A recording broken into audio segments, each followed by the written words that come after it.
L'affaire fait grand bruit.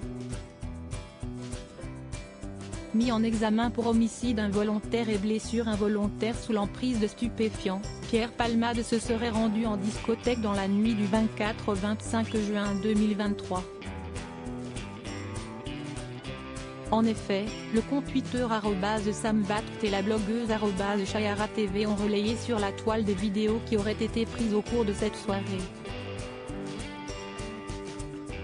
Pourtant, contacté par nos confrères de Ciné Télé Revue, la boîte de nuit en question a précisé que Pierre Palmade ne s'était pas rendu dans l'établissement ce week-end, et que les images dataient bien d'avant le terrible accident. Depuis ce démenti, de nouvelles vidéos ont été dévoilées sur la toile. Et selon les informations de nos confrères du Parisien, l'humoriste était bien présent dans la boîte de nuit cette nuit-là.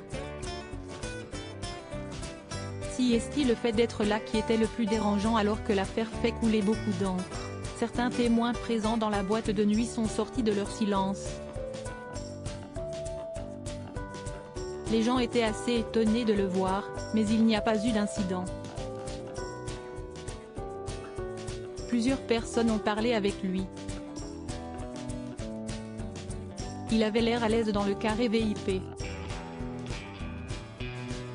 Il dansait de temps en temps, a indiqué un jeune homme, qui aurait filmé la scène, à nos confrères du Parisien. Une autre cliente s'est quant à elle confiée devant les caméras de BFM Télévision. Il ne cherchait pas à se cacher, mais il ne cherchait pas à se montrer non plus. Enfin, je ne pense pas. Soit il était assis, soit il bougeait un peu dans les carrés, il allait voir des personnes. Enfin, si est-il le fait d'être là qui était le plus dérangeant qu'autre chose, et qui a dérangé pas mal de monde dans la boîte. Un troisième témoin a quant à lui indiqué à BFM Télévision que l'humoriste a été placé directement dans le carré VIP dont l'entrée avait été bloquée par 3 gardes du corps. Un contrôle judiciaire allégé alors que cette prétendue sortie scandalise la toile. Le parquet de Melun rapportait à l'AFP que le contrôle judiciaire de l'humoriste avait été allégé au début du mois de juin. Il n'a plus d'obligation d'hospitalisation 24 heures sur 24.